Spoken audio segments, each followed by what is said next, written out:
ایک طرف حضور کا غلام کھڑا ہے، ایک طرف مرزا قادیانی کا غلام کھڑا ہے، یہ علامہ انور شاہ کھڑے ہیں، یہ جلال الدین شمس کھڑا ہے، یہ حضور کے وکیل ہیں، یہ مرزا قادیانی کا وکیل ہے، یہ حضور کی وکالت کر رہے ہیں، یہ مرزا قادیانی کی وکالت کر رہا ہے۔ علامہ انور شاہ کشمیری نے دلائل پیش کیے حضور کی ختم نبوت پر قرآن سے، حدیث پیغمبر سے، آثار صحابہ سے، تعامل امت سے، عقلی دلائل پیش کیے۔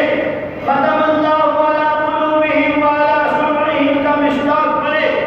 جلال الدین شمس عدالت میں کھڑا تھا، انکار پہ انکار کرتا چلا گیا، نہ اسے قرآن سے ختم نبوت سمجھ میں آئی، نہ اسے حدیث پیغمبر سے ختم نبوت سمجھ میں آئی، نہ ابو مسلم خولانی کے عمل سے ختم نبوت سمجھ میں آئی، نہ حضرت فیروز دہلوی کے خون سے ختم نبوت سمجھ میں آئی۔ بالآخر علامہ انور شاہ کشمیری اس جلال الدین شمس سے کہنے لگے، جلال الدین اگر تو دلائل کے زور پر انور شاہ کی بات کو نہیں مانتا تو یہی عدالت میں کھڑے کھڑے آنکھیں بند کر انور شاہ تجھے مرزا غلام قادیانی کو جہنم میں چلتا ہوا یہی پر دکھا ہے۔ جلال الدین کو سخت طاری ہوا، عدالت برخاست ہوئی، سب لوگ چلے گئے، مسلمان بھی عدالت سے باہر نکلے، قادیانی بھی عدالت سے باہر نکلے۔ مسلمانوں کے ایک گروہ نے علامہ انور شاہ صاحب کشمیری کے دل ہلکا لگایا، فتح محبت میں مسلمان کرتے ہوئے علامہ انور شاہ صاحب کے شاگردوں میں سے ایک شاگرد کہنے لگے، استاد جی آپ نے عدالت کے اندر اتنی بڑی بات کہہ دی کہ میں یہیں کھڑے کھڑے مرزا غلام قادیانی کو تجھے جہنم میں جلتا ہوا دکھا دیتا ہوں، اگر وہ آپ سے مطالبہ کر لیتا تو پھر؟ سبحان اللہ۔ علامہ انور شاہ صاحب کشمیری فرمانے لگے، ارے پگلے تم سمجھ رہے تھے انور شاہ بول رہا تھا، انور شاہ نہیں محمد رسول اللہ کی ختم نبوت کا وکیل بول رہا تھا، مجھے رب کی رحمت پر اتنا ناز تھا، اس کے مطالبہ کرنے کی ایک ہی مطالبہ پورا ہوئے مجھے اندر۔ میرے محترم دوستو، ان جیسے اکابرین ملت نے تحفظ ختم نبوت کا فریضہ سر انجام دیا۔ آج بھی ضرورت ہے مجھے اور آپ کو بیدار ہونے کی۔ ایک طرف جھوٹی مدعی جھوٹے دعوے نبوت کرنے والے مرزا غلام قادیانی کا فتنہ ہے، دوسری طرف رسول اللہ کی عزت و آبرو پر ہاتھ ڈالنے کی ناکام جسارت کرنے والوں کا فتنہ ہے۔ آئے دن مسلمانوں کی غیرت کو جھنجھوڑا جاتا ہے، آئے دن مسلمانوں کے ایمان کا جائزہ لیا جاتا ہے، آئے دن مسلمانوں کے عشق رسالت کا جائزہ لیا جاتا ہے کہ مسلمانوں کا جذبہ کس درجے میں کام کر رہا ہے، کیا ان کے عشق و محبت کا پیمانہ اپنے نبی سے کمزور تو نہیں ہو گیا؟ پہلے بھی اس سے پہلے جسارت کی گئی، آج کی دنیا میں ایک مرتبہ پھر ہالینڈ کی بدماش حکومت نے محمد رسول اللہ کے خلاف فرضہ سرائی کی ہے، زبان درازی کی جا رہی ہے، اہانت پیغمبر پر ان لوگوں کو اسکایا جا رہا ہے، اکسایا جا رہا ہے، ابھارا جا رہا ہے کہ نبی کریم صلی اللہ علیہ وسلم کی اہانت کی جائے، نعوذ باللہ معاذ اللہ اس پر اپنی خاکے بنائے جائے۔ حال حکومت شاید پہلے لوگوں کے حال کو بھول چکی ہے، شاید ان لوگوں کے انجام کو حالت کی حکومت، حالت کی اسمبلی بھول چکی ہے، جنہوں نے پیغمبر کی طرف ناپاک نظروں سے دیکھا، پھر وہ نظریں پلٹ کے کس طرح آئیں وہ ان کے انجام کو بھول چکی ہے۔ جو ہاتھ نبی کی طرف اٹھے وہ ہاتھ پلٹ کے کیسے آئے وہ ان کے انجام کو بھول چکے ہیں۔ جو قدم نبی کی عزت کی طرف اٹھے وہ قدم لوٹ کے کیسے آئے۔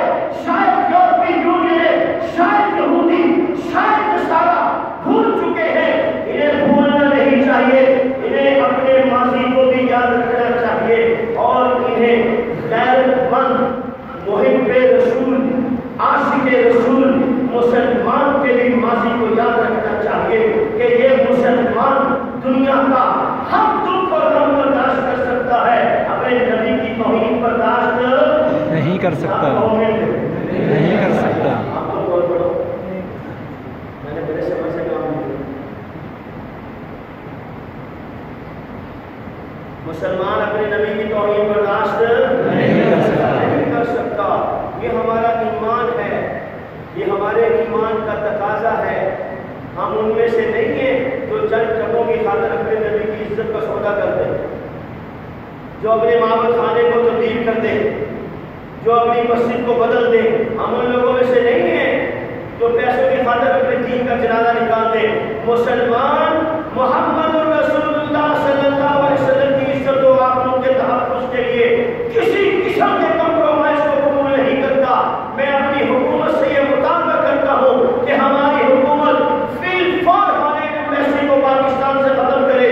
پاکستان میں جو ہمارے کا سفیر ہے اسے فی الفور واپس بھیجا جائے اور اپنے سفیر کو فی الفور پاکستان بلایا جائے، اور یورپی یونین کے سامنے، OIC کے سامنے، بین الاقوامی فلور پر گورنمنٹ آف پاکستان اپنی غیرت ایمانی، اپنے عشق رسالت اور اپنے سچے مسلمان ہونے کا ٹھوس اور مضبوط بنیادوں پر ثبوت پیش کرے کہ ہم نے آپ کی ہر بات کو قبول کیا، ہم نے آپ کی اقتصادی پابندیاں قبول کی، ہم نے آپ کے تمام تر باتوں کو مانا، مگر یاد رکھو ہم اپنے نبی کی عزت و آبرو کا سودا اپنے ہاتھ سے نہیں کر سکتے۔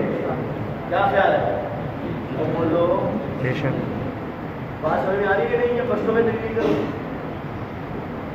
بات سمجھ میں آئی؟ یہ ہمارا ایمان ہے، ہم اپنے ایمان سے متعلق کسی سے کمپرومائز کرنے کے لیے تیار نہیں ہیں۔